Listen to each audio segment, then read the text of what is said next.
রাজধানীর দীর্ঘদিনের যানজট সমস্যা নিরসনে ট্রাফিক ব্যবস্থা ঢেলে সাজানোর উদ্যোগ নিয়েছেন প্রধানমন্ত্রী তারেক রহমান। এ লক্ষ্যে বিশেষজ্ঞদের সঙ্গে বৈঠক করেছেন তিনি। বৈঠকে গণপরিবহনের সীমাবদ্ধতা দূর করে আধুনিক, সাশ্রয়ী ও সমুন্নত পরিবহন ব্যবস্থা গড়ে তোলার বিষয়ে আলোচনা হয়েছে। বিস্তারিত জানাচ্ছেন সহকর্মী গোলাম মুর্তুজা। ক্যামেরায় ছিলেন মাহমুদুল্লাহ। রাজধানীর যানজট নগরবাসীর নিত্যদিনের দুর্ভোগ। ঘন্টার পর ঘন্টা সড়কে আটকে থাকা, কর্মঘণ্টার অপচয় আর বাড়তি অর্থনৈতিক চাপ, সব মিলিয়ে এটি এখন নগর জীবনের বড় চ্যালেঞ্জ।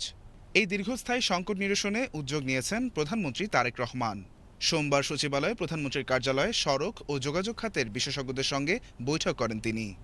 ঢাকা ট্রাফিক ব্যবস্থাকে আধুনিক ও কার্যকরভাবে পুনর্গঠনের লক্ষ্যে বিশেষজ্ঞদের মতামত নেন সরকার প্রধান। বাংলাদেশ প্রকৌশল বিশ্ববিদ্যালয়ের প্রকৌশলী ডক্টর মোহাম্মদ শামসুল হকের নেতৃত্বে একটি বিশেষজ্ঞ দল বৈঠকে অংশ নেয়।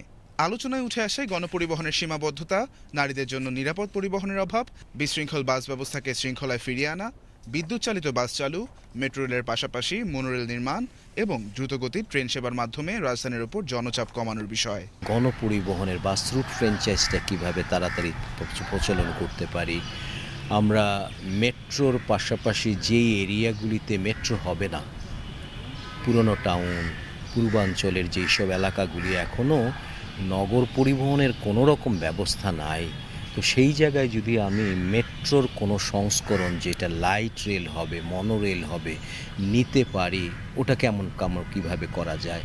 পাশাপাশি মেয়েদের মোবিলিটির জন্য এই যে দেখছে যে অ্যাক্সেসিবিলিটি পাচ্ছে না, এই নর্মাল বাসে উঠতে গিয়ে তাদের প্রাইভেসি থাকতেছে না, তাহলে মহিলাদের জন্য আলাদা কোনো বাস সিস্টেম করা যায় কি না, এবং সেই বাসটা গতানুগতিক ডিজেলের বাস না হয়ে, সিএনজির বাস না হয়ে ইলেকট্রিক বাস হয় কি না, এবং ড্রাইভার যেন মহিলারাই হয়, সিসিটিভিও যেন থাকে ভিতরে এবং বাইরে, তাহলে একটা সেফটি সিকিউরিটি তারা পেয়ে যাবে। বিশেষজ্ঞদের তথ্য অনুযায়ী রাজধানীতে প্রতিদিন চলাচলকারী মানুষের প্রায় 30 থেকে 35% মাত্র 1 থেকে 1.5 কিলোমিটার পথ অতিক্রম করেন। এই 1/3 মানুষকে যদি কার্যকরভাবে গণপরিবহন ব্যবস্থার আওতায় আনা যায়, তাহলে ব্যক্তিগত যানবাহনের চাপ উল্লেখযোগ্যভাবে কমানো সম্ভব বলে মনে করেন তারা। গণপরিবহনকে ইউনিভার্সাল অ্যাক্সেসিবিলিটি দিতে হবে, সক্ষম অক্ষম সবাই যেন ব্যবহার করতে পারে। সেই পরিবেশ তৈরি করার জন্য আধুনিক এই যে বাস রুট ফ্র্যাঞ্চাইজ, এই জিনিসগুলি ওনার মাথার মধ্যে আসছে। উনি 16 বছর লন্ডনে থেকে গাড়ি কম দেখেছেন, এবং উনি নিজে গাড়ি নিয়ে গেলেও যে ওনাকে রোড প্রাইসিং দিতে হয়, উনি সেই কথাটাও বলেছেন। পার্কিং যে পান না সেটাও বলেছেন। আর এই মিটিংয়ে বলেছেন যে ওই লন্ডন সিটিতে গেলেই গাড়ি 20 কিলোমিটারের বেশি চালাতে দেয় না। কেন দেয় না? তাকে কম প্রায়োরিটি দিয়ে গণপরিবহনকে বেশি প্রায়োরিটি দিচ্ছে। কিছু ইনস্টিটিউশনকে আমাকে মনে হয় কাঠামোগত সংস্কার করে এনেবলড করতে হবে, এই জিনিসটা দেখার মতো সক্ষম প্রতিষ্ঠান করতে হবে এবং টেকনিক্যালি সক্ষম করতে হবে।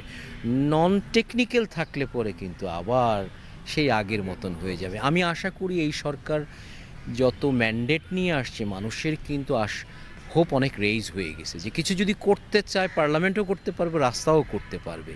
এই সুযোগটা যেন হাতছাড়া না হয়। এছাড়া গণপরিবহনে সুবিধাবঞ্চিত ঘনবসতিপূর্ণ এলাকাগুলোর বিষয়টি বিশেষ গুরুত্ব দিয়ে বিবেচনার কথা বলা হয়েছে বৈঠকে। শুধু মেগা প্রকল্প নির্ভর উন্নয়ন নয়, বরং ধাপে ধাপে টেকসই ও দীর্ঘমেয়াদী সমাধানের পথেই এগোনোর পরামর্শ দেন প্রধানমন্ত্রী। ধাপে ধাপে যেই বাধাগুলি আছে, যারা যারা বিশৃঙ্খলারই বেনিফিশিয়ারি, সুশৃঙ্খল হতে চাচ্ছে না, এটা আমরা প্রতি সরকারের সময় দেখেছি।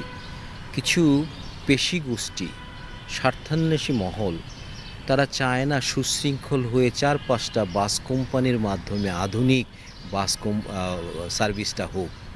তারা চায় হাজার হাজার বাস মালিক থাকুক। সো এই জিনিসটা উনি জানেন, কিন্তু উনি ধাপে ধাপে এটাকে সুশৃঙ্খল, এটা একটা ভালো কৌশল। কারণ যেই সরকারই চেষ্টা করেছে বাধার সম্মুখীন হয়েছে, শেষ পর্যন্ত পারেনি।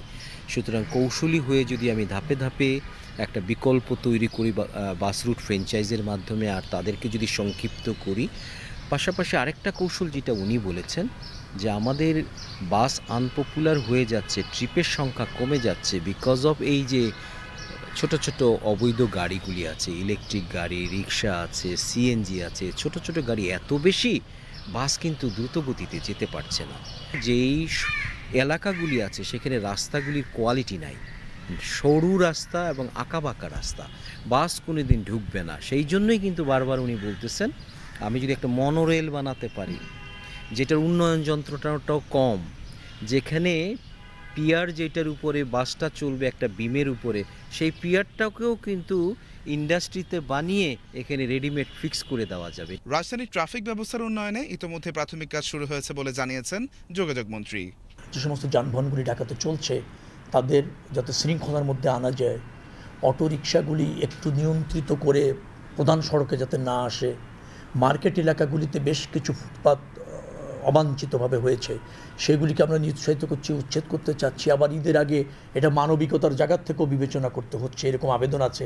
যেখানে যতটুকু সম্ভব হচ্ছে ততটুকু করে একটা মানে চলাচলযোগ্য রাজধানী প্রতিষ্ঠিত করার চেষ্টা হচ্ছে। বাসের মালিকদের এবং বাস যারা বিভিন্ন রুটে চালায় কোম্পানিগুলির সাথে বসছি, এই রাস্তাতে প্রতিযোগিতা নিয়ম যাতে না করে, নিয়ম মেনে যাতে স্টপেজগুলিতে থামে, যাতে বাসগুলি প্যাসেঞ্জার আহরণ করবার জন্য যাতে কোনো বিশৃঙ্খলা তৈরি না করে, এই চেষ্টাটা আছে। আর যানজট তো একটা সমস্যা আছে।